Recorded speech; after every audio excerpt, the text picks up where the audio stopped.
Hello everyone, welcome back to my YouTube channel. तो हमारी चल रही है ज्योग्राफी की पीवाईक्यू सीरीज।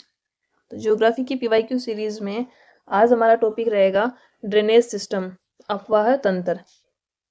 इसमें हम क्या बात करेंगे, जो भी नदियां हैं उनकी सहायक नदी, उनके बेसिन, उन सब के बारे में जो क्वेश्चंस हैं वो आज की क्लास में डिस्कस करेंगे। तो क्लास को स्टार्ट करते हैं। पहला क्वेश्चन है, नेचुरल लेवीज आर, प्राकृतिक लेवी क्या होते हैं। प्राकृतिक लेवी है, इनको हम कह सकते हैं तटबंध।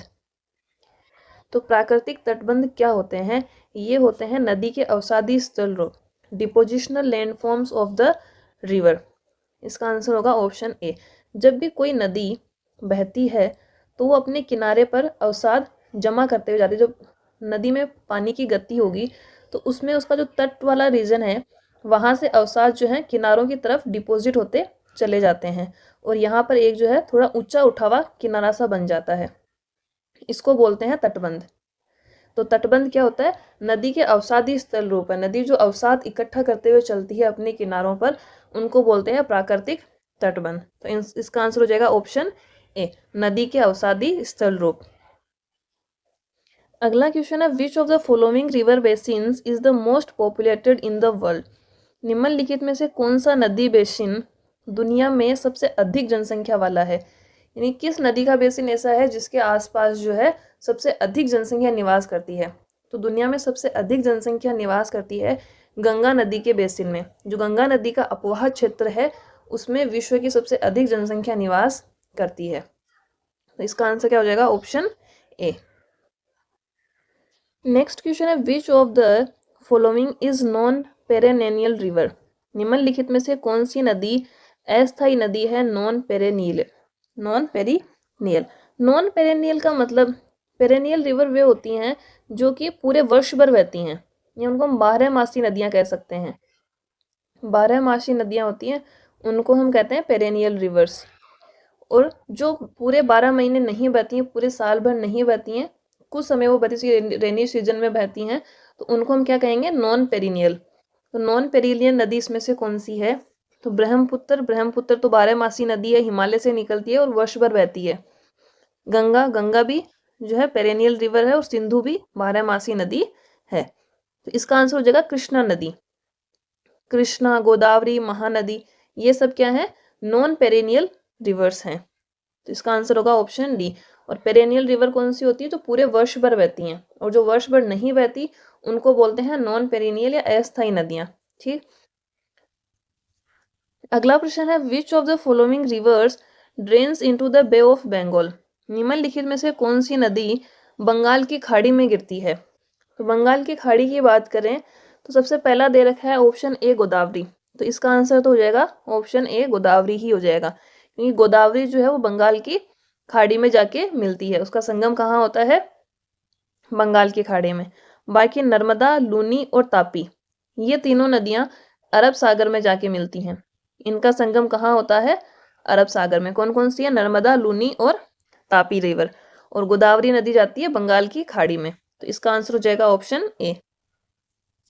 नेक्स्ट है, the river is known as river Jamuna in its lower course after it enters Bangladesh. नदी को उसके निचले भाग में बांग्लादेश में प्रवेश करने के बाद जमुना के नाम से जाना जाता है। तो कौन सी ऐसी नदी है जिसको बांग्लादेश में जाने के बाद किस नाम से जाना जाता है, जमुना के नाम से। तो जमुना के नाम से जाना जाता है ब्रह्मपुत्र नदी को। किसको जाना जाता है, ब्रह्मपुत्र नदी। इसको तिब्बत में जानते हैं सांगपो के नाम से। तिब्बत में इसको कहा जाता है सांगपो।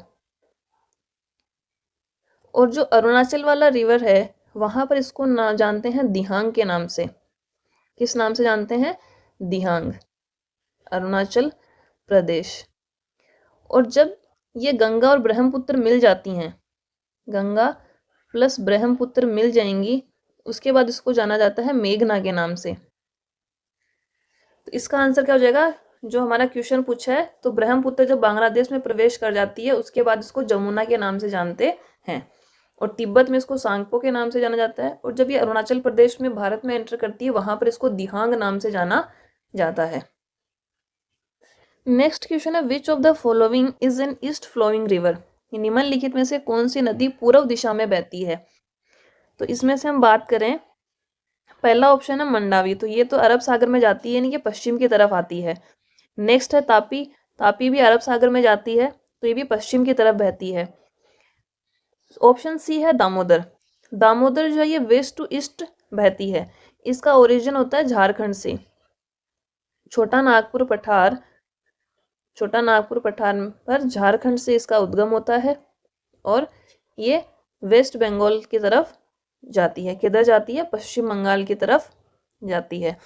तो इसकी डायरेक्शन क्या हो जाएगी? वेस्ट टू ईस्ट, ये जाती है पश्चिम से पूर्व की तरफ। और दामोदर को हम बंगाल का शोक भी कहते हैं। बंगाल का शोक कौन सी नदी को कहा जाता है? दामोदर नदी को। बाकी नर्मदा तो ये भी अरब सागर में जाती है, तो इसका भी जो बहाव है वो पश्चिम दिशा की ओर है। तो इसका आंसर हो जाएगा option C Damodar.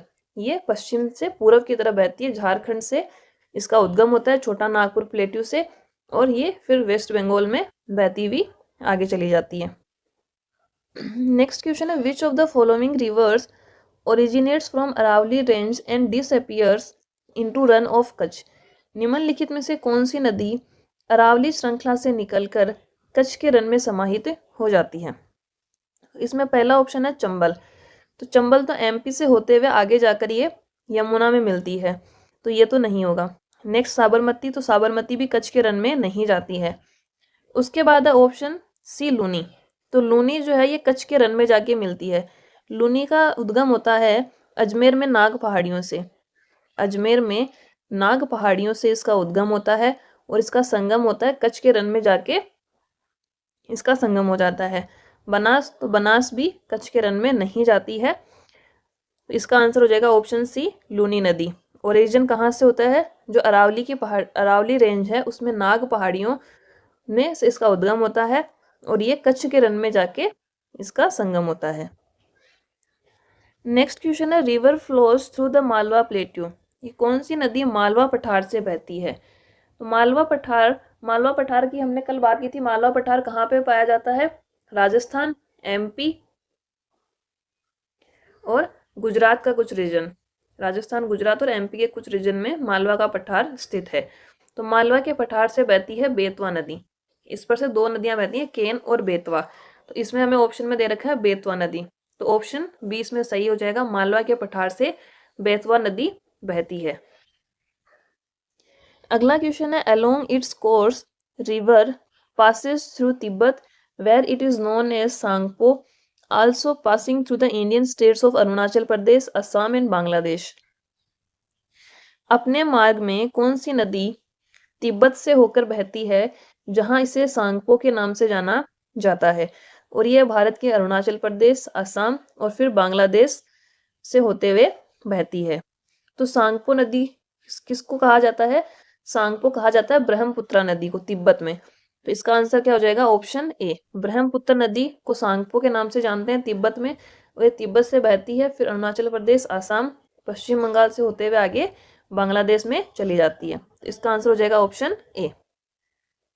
Next question है, which of the following is the western most of the Himalayan reverse in India? निम्नलिखित में से कौन सी नदी भारत में हिमालयी नदियों में सबसे पश्चिमी है? तो इसमें हम देखें, पहला ऑप्शन है लूनी, तो लूनी तो हिमालय नदी है नहीं, इसका ओरिजिन तो कहाँ से होता है? अरावली रेंज से, तो पहला ऑप्शन तो वैसे ही कट जाएगा। नेक्स्ट है सिंधु, तो सिंधु नदी हिमालय नदियों में सबसे पश्चिमी है। जो हमारी इंडस रिवर इधर से बहते हुए आगे पाकिस्तान में जाती है, ये सबसे पश्चिमी नदी है हिमालय नदियों में। बाकी भागीरथी और अलकनंदा तो इधर से होते हुए फिर ये जो गंगा नदी है उसको बनाती हैं। तो इसका आंसर क्या हो जाएगा? ऑप्शन बी, सिंधु क्या है? भारत में जो हिमालयी नदियां हैं उनमें सबसे पश्चिमी नदी है सिंधु नदी। अगला क्वेश्चन है, which of the following rivers merges in the Arabian sea? निम्नलिखित में से कौन सी नदी अरब सागर में गिरती है? तो अरब सागर में इसमें हम बात करें तो सबसे पहले है तिस्ता, तो तिस्ता अरब सागर में नहीं जाती है। उसके बाद है कृष्णा, कृष्णा भी नहीं जाती है अरब सागर में। फिर है नर्मदा, नर्मदा नदी जो है ये अरब सागर में गिरती है। बाकी ये तिस्ता, कृष्णा और कावेरी, ये नदियां बंगाल की खाड़ी में इनका संगम होता है। तो इसका आंसर क्या हो जाएगा? Option C Narmada. नर्मदा नदी अरब सागर में गिरते टाइम एस्चुरी बनाती हैं। अगला प्रश्न है which river flows into India from Nepal. निम्नलिखित में से कौन सी नदी नेपाल से भारत में बहती है, कि नेपाल से बहते हुए भारत में आती है, ये कौन सी नदी है? तो ये है कर्णाली रिवर। कौन सी है? कर्णाली रिवर। इसको हम घाघरा नदी के नाम से भी जानते हैं। किस नाम से जानते हैं? घाघरा नदी, जो कि गंगा की सहायक है। गंगा की सहायक।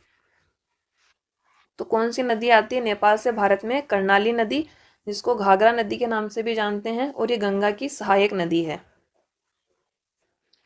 नेक्स्ट है the Godavari river rises from about 80 kilometres from the Arabian sea at an elevation of 1067 metres. Godavari नदी किससे उत्पन्न होती है, जो अरब सागर से लगभग 80 किलोमीटर की दूरी पर 1067 मीटर की ऊंचाई पर स्थित है।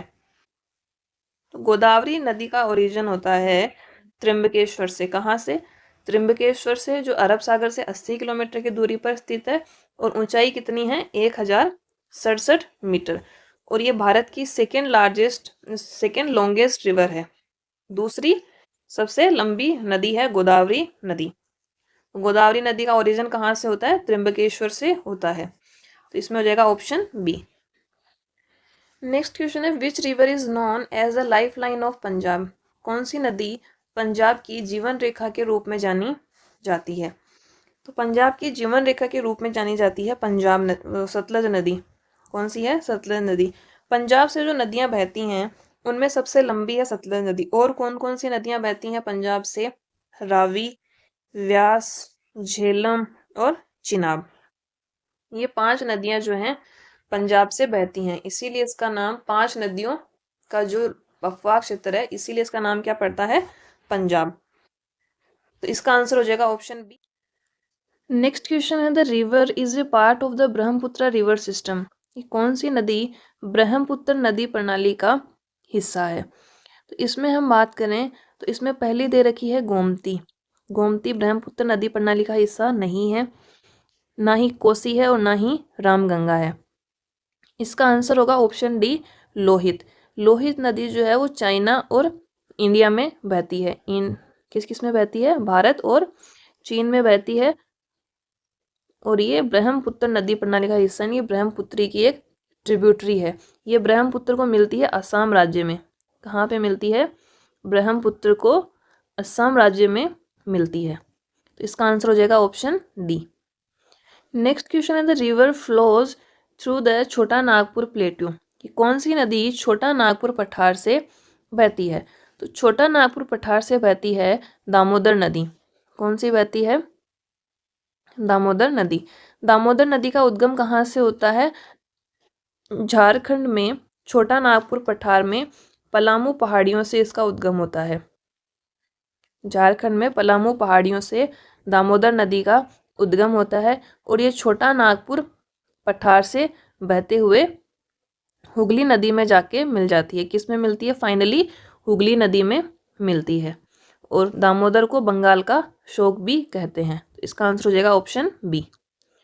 नेक्स्ट क्वेश्चन है what is the name of a river in central India with a total length of about 724 kilometre which originates from Betul MP and joins the Arabian sea. केंद्र भारत की एक नदी का नाम बताइए जिसकी कुल लंबाई लगभग 724 किलोमीटर है, और जो मध्य प्रदेश के बैतूल से उत्पन्न होकर अरब सागर से गिरती है। तो मध्य प्रदेश के बैतूल से उद्गम होता है तापी नदी का। किसका होता है? तापी नदी का उद्गम होता है एमपी के बैतूल से। और ये एमपी, उसके बाद में एमपी, महाराष्ट्र और गुजरात से बहती है। कौन कौन से राज्यों से बहती है? मध्य प्रदेश, महाराष्ट्र और गुजरात। और लास्ट में जाके ये अरब सागर में इसका संगम होता है। तो कौन सी नदी है? तापी नदी। नेक्स्ट क्वेश्चन है the Periyar river flows in which of the following Indian states. Periyar नदी निम्नलिखित में से किस भारतीय राज्य में बहती है? तो पेरियार नदी किस में बहती है? केरला राज्य में बहती है। केरल की सबसे लंबी नदी है ये। केरल की सबसे लंबी नदी है, और इसका उद्गम होता है पश्चिमी घाट से। कहाँ से उद्गम होता है? पश्चिमी घाट में शिवगिरी पहाड़ियों से इसका उद्गम होता है। शिवगिरी पहाड़ियाँ। तो पेरियार नदी किस राज्य में बहती है? केरल राज्य में। अगला क्वेश्चन है, Penner river of south India originates from which of the following hills? दक्षिण भारत की पेनन नदी निम्नलिखित में से किस पर्वत श्रृंखला से उत्पन्न होती है? दक्षिण भारत की जो पेनन नदी है वो उद्गम होती है नंदी हिल्स से। कहाँ से? नंदी हिल्स से उनका उद्गम होता है, नंदी पहाड़ियों से, कर्नाटक में। कर्नाटक में नंदी पहाड़ियों से उसका उद्गम होता है और संगम कहाँ होता है? बंगाल की खाड़ी में। संगम हो जाता है इसका बंगाल की खाड़ी में।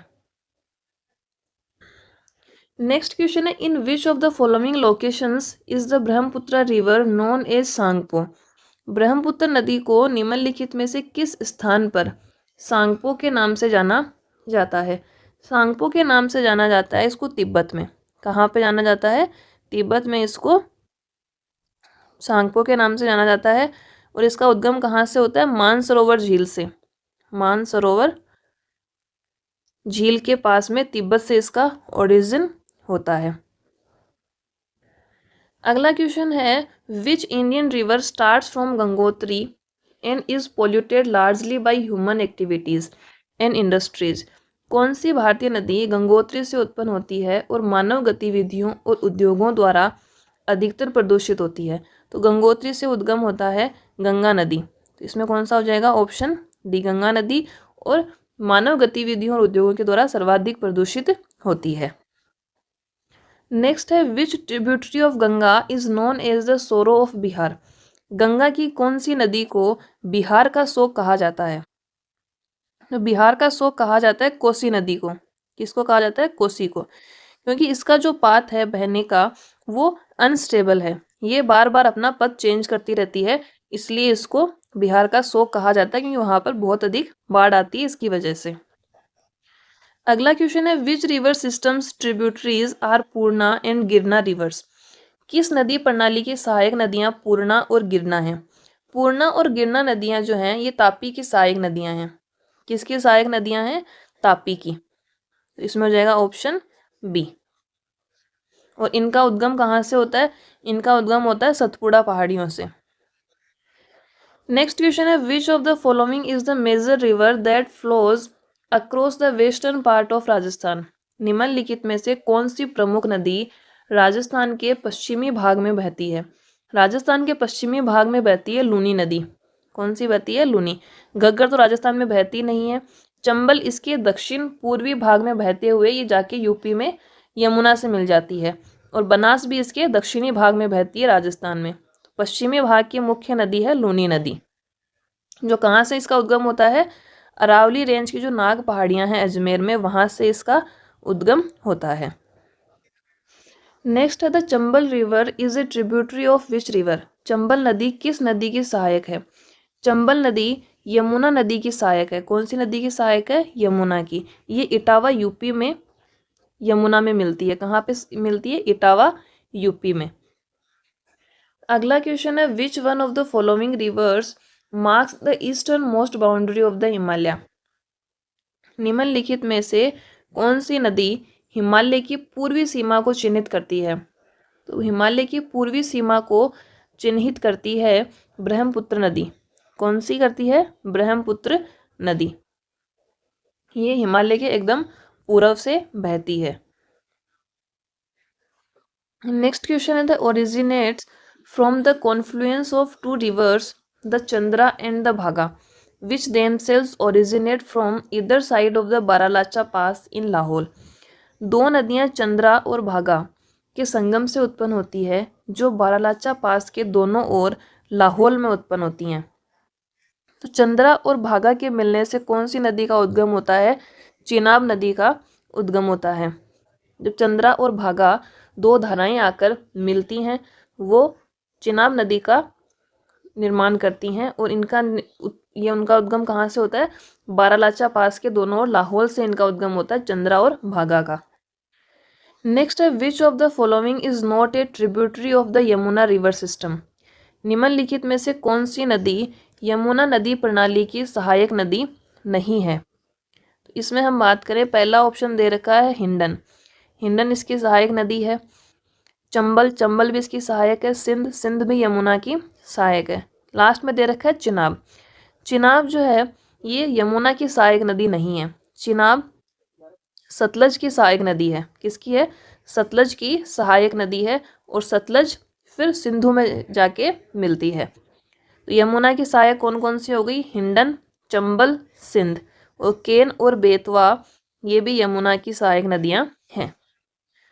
अगला क्वेश्चन है, on which river is India's smallest river island Umananda situated?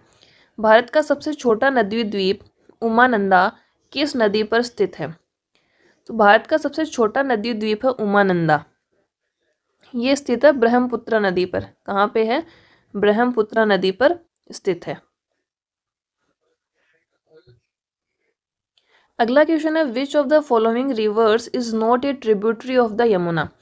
निम्नलिखित में से कौन सी नदी यमुना की सहायक नदी नहीं है? तो यमुना की सहायक नदी की हम बात करें, केन, केन यमुना की सहायक है। सेकेंड में दे रखा है गंडक, गंडक जो है ये यमुना की सहायक नहीं है, ये गंगा की सहायक नदी है।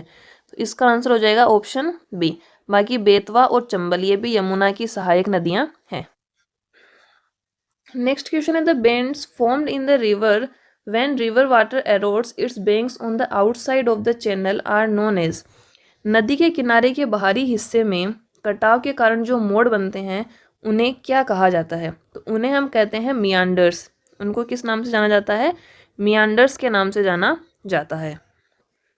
अगला क्वेश्चन है, द नर्मदा और Nerbudda is the river in central India that empties into the Arabian sea in the state of? Narmada या नेरबुदा एक मध्य भारत की नदी है जो अरब सागर में किस राज्य में गिरती है? तो ये है गुजरात राज्य में। किस राज्य में गिरती है? गुजरात में। नर्मदा की हमने बात की, इसका उद्गम होता है एमपी से, एमपी से उद्गम होता है। एमपी से उद्गम होने के बाद ये जाती है महाराष्ट्र में, महाराष्ट्र और गुजरात, गुजरात के बाद गुजरात से ये होते हुए फिर अरब सागर में गिरती है। तो कौन सा राज्य हो जाएगा? गुजरात। अगला क्वेश्चन है, which of the following reverse is called the दक्षिण गंगा? निम्नलिखित में से कौन सी नदी दक्षिण गंगा के नाम से जानी जाती है? तो दक्षिण गंगा के नाम से जानी जाती है गोदावरी नदी। कौन सी जानी जाती है? गोदावरी नदी। इसका उद्गम होता है पश्चिमी घाट से, पश्चिमी घाट से इसका उद्गम होता है, और इसको दक्षिण गंगा के नाम से जाना जाता है। ये भारत की दूसरी सबसे लंबी नदी है, भारत की दूसरी सबसे लंबी नदी है गंगा के बाद। तो कौन सी हो जाएगी? दक्षिण गंगा, गोदावरी। नेक्स्ट क्वेश्चन है, which river of Rajasthan had dried up but revived with efforts of the villagers assisted by Tarun Bharat Sangh an NGO? Rajasthan की कौन सी नदी सूख चुकी थी लेकिन तरुण भारत संघ द्वारा सहायता प्राप्त ग्रामीणों के प्रयास से फिर से बहने लगी है? तो ये नदी है अरावली नदी। कौन सी है? अरावली नदी है। ये अरावली रेंज में अलवर डिस्ट्रिक्ट से इसका ओरिजिन होता है, अलवर राज्य से, और ये लगभग 60 सालों से ये सूखी नदी थी, लेकिन ये अभी पुनः जीवित हुई है एनजीओ के प्रयासों से। तो कौन सी नदी है? आरवरी नदी। नेक्स्ट है, at Devprayag which of the following two rivers confluence and form river Ganga? Devprayag में निम्नलिखित दो नदियां संगम करती हैं और गंगा नदी का निर्माण करती हैं। तो देवप्रयाग में किस किस नदी का संगम होता है? देवप्रयाग में संगम होता है अलकनंदा और भागीरथी का, अलकनंदा और भागीरथी, इनका संगम होता है देवप्रयाग में, और ये गंगा का निर्माण करती हैं। 5 प्रयाग बनते हैं। उन 5 प्रयागों को हम देखें, सबसे पहले अलकनंदा प्लस धौली गंगा। कौन कौन सी? अलकनंदा और धौली गंगा ये मिलती हैं विष्णु प्रयाग में। उसके बाद नंदाकिनी, कौन सी? नंदाकिनी प्लस अलकनंदा, नंदाकिनी प्लस अलकनंदा मिलती हैं नंद प्रयाग में। उसके बाद अलकनंदा मिलती है, अलकनंदा मिलती है पिंडर नदी से। किससे मिलती है? पिंडर से, करण प्रयाग में। चौथा है अलकनंदा किससे मिलेगी? अलकनंदा में मिल जाती है मंदाकिनी। और इस प्रयाग को किस नाम से जानते हैं? रुद्रप्रयाग। और पांचवा है जिसमें अलकनंदा और भागीरथी मिलती हैं देवप्रयाग में और गंगा नदी का निर्माण करती हैं। तो ये 5 प्रयाग हैं। नेक्स्ट क्वेश्चन है the Lohit is a tributary of which river from the following. Lohit निम्नलिखित में से किस नदी की सहायक नदी है? तो लोहित जो है वो ब्रह्मपुत्र नदी की सहायक नदी है। किसकी है? ब्रह्मपुत्र नदी की। नेक्स्ट है the largest peninsular river in India is. Bharat की सबसे बड़ी प्रायद्वीपीय नदी कौन सी है? तो भारत की सबसे बड़ी प्रायद्वीपीय नदी है गोदावरी। कौन सी है? गोदावरी, जिसको हम दक्षिण गंगा के नाम से भी जानते हैं। इसकी लेंथ की बात करें, इसकी लेंथ है 1465 किलोमीटर। कितनी है? 1465 किलोमीटर। अगला क्वेश्चन है which of the following reverse does not flow in Punjab. निम्नलिखित में से कौन सी नदी पंजाब से नहीं बहती? पंजाब से ब्राह्मणी नदी जो है वो पंजाब से नहीं बहती है। पहला ऑप्शन इसमें गलत है। ब्राह्मणी नदी कहाँ पे बहती है? ये ओडिशा राज्य में बहती है। ओडिशा राज्य में बहती है ब्राह्मणी नदी। बाकी व्यास, रावी और चिनाब ये तीनों पंजाब राज्य में बहती हैं। अगला क्वेश्चन है when the main rivers flow parallel to each other and the tributary join them at right angles such a pattern is called drainage pattern. जब मुख्य नदियां एक दूसरे के समानांतर बहती हैं और सहायक नदियां उन्हें समकोण पर मिलती हैं तो इससे कौन सा जल निकासी पैटर्न कहा जाता है? तो इसको ना जानते हैं ट्रेलिस जल निकासी पैटर्न कहा जाता है। इसको क्या कहा जाता है? ट्रेलिस जल निकासी पैटर्न। जब क्या है कि मुख्य नदियां तो समानांतर बहती हैं लेकिन जो सहायक नदियां हैं वो आके उनको समकोण पर काटती हैं। अगला क्वेश्चन है which set of statements is true about the river Ganga. Ganga नदी के बारे में कौन सा कथन सही है? देखते हैं। पहला दे रखा है गंगा गंगोत्री ग्लेशियर से गोमुख के पास उत्पन्न होती है। यहाँ इसे भागीरथी कहा जाता है। तो ये तो पहला ऑप्शन सही है। अगला है देवप्रयाग में भागीरथी अलकनंदा से मिलती है, इसके बाद इसे गंगा कहा जाता है। ये भी सही है। नेक्स्ट है अलकनंदा का स्रोत केदारनाथ के ऊपर सतोपंथ ग्लेशियर से है। तो इसमें जो है ये वाला ऑप्शन गलत है क्योंकि इसका जो अलकनंदा का स्रोत है ये केदारनाथ के ऊपर नहीं है, ये है बद्रीनाथ। बद्रीनाथ के ऊपर ये सतोपंथ ग्लेशियर से निकल के आती है अलकनंदा। तो इसमें तीसरा गलत हो गया। चौथा है गंगा हरिद्वार में मैदानों में प्रवेश करती है। तो ये भी सही है। तो हमारा कौन कौन सा सही है? पहला, दूसरा और चौथा। तो ये कौन से में दे रखा है? ऑप्शन डी में। ऑप्शन डी सही हो जाएगा। नेक्स्ट है which of the following rivers originates in Sikkim flows through West Bengal and then enters Bangladesh. निम्नलिखित में से कौन सी नदी सिक्किम से उत्पन्न होती है, उसके बाद पश्चिम बंगाल में बहती है और फिर बांग्लादेश में प्रवेश करती है? तो ये नदी है तीस्ता नदी। कौन सी है? तीस्ता नदी। ये सिक्किम से इसका ओरिजिन होता है और ये ब्रह्मपुत्र की सहायक नदी है। उसके बाद ये बांग्लादेश वेस्ट बंगाल से बहती है, फिर बांग्लादेश में एंटर कर जाती है। Next is not among the 3 major rivers originating from the Western Ghats.